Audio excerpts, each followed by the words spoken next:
until $3 billion CEOs called the homeless man in front of them Dad. Only then did everyone realize that this old man collecting junk on the street was actually the nation's richest man, worth hundreds of billions. And the reason he collected junk was simply to raise his daughter in a poor environment. Fortunately, the daughter also worked very hard, and she had now become the vice president of the group and was about to marry the president of the group. But the daughter worried that her father's identity would be looked down upon by her husband, so she didn't tell her father about her wedding. But what she didn't expect was that she would run into her father at the hotel entrance. Seeing her angry father, the woman quickly went up to comfort him, saying she was only afraid he might be wronged, which was why she hadn't informed him. She then tried to persuade him to go home first, but at this moment, the man just looked helplessly at his daughter in front of him and then told her to leave. After the daughter left, the assistant came with bodyguards and stopped in front of the man. Looking at the billion-dollar revenue report in his hand,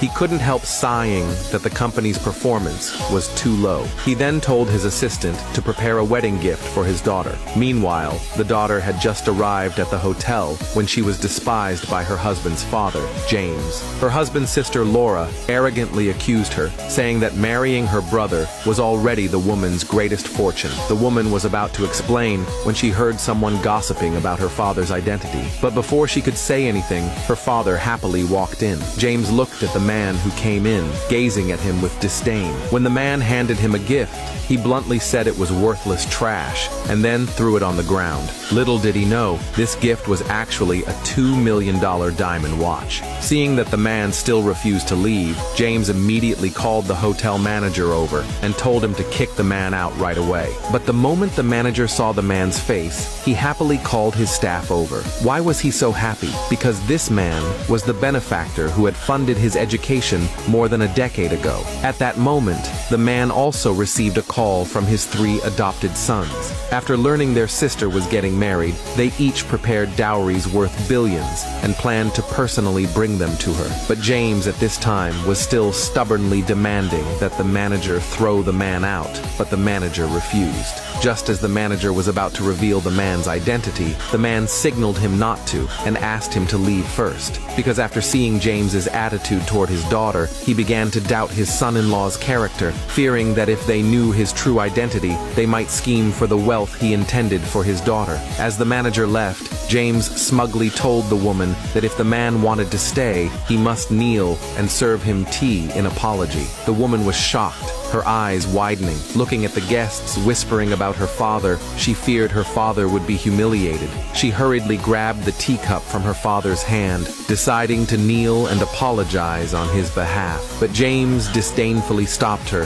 saying she was not yet his son's wife and was unqualified to serve him tea. He insisted the man kneel and apologize. Laura even called bodyguards over, deciding to force the man to kneel. Just then, the woman's husband finally arrived at the scene, stopping the bodyguards. The woman immediately felt relieved, thinking her husband was there to help her. But the next second, her husband began scolding her, saying she shouldn't have brought her father. The woman tried to explain, but her husband didn't care. He impatiently told her to keep her father under control and not let him wander. He then happily walked over to his own father, telling him important guests would soon arrive for the wedding, to attend the wedding. Little did he know, the 3 guests he spoke of were actually the man's 3 adopted sons. Hearing this, James immediately lit up with joy, saying the company was bound to rise to another level this time. The father, looking at his happy daughter, told her the 3 were invited by him, but her husband beside her thought the man was joking, saying if he really had such power, he should prepare a dowry for his daughter. The man happily looked at his daughter before him, saying that on the very first day he was with her, he had already prepared it.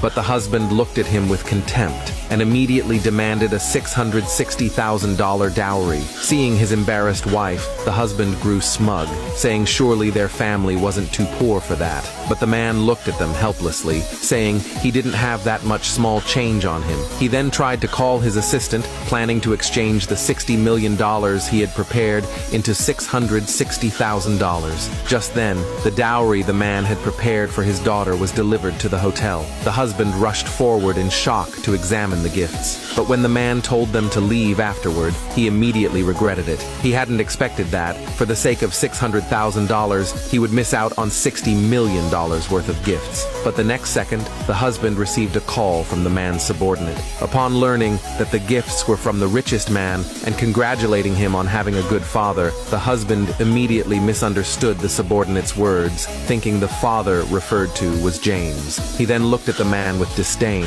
saying the gifts just now weren't from the man at all. He then couldn't resist asking how he even knew the richest man. The vain James, seeing the admiration in his son's eyes, grew smug and mocked the man. The man wanted to reveal the truth, but was stopped by Jack nearby. After learning his father knew the richest man, he even suggested breaking off the marriage with the woman. Just then, a voice interrupted the husband, and three handsome, noble-looking men pushed the door open and entered the hotel.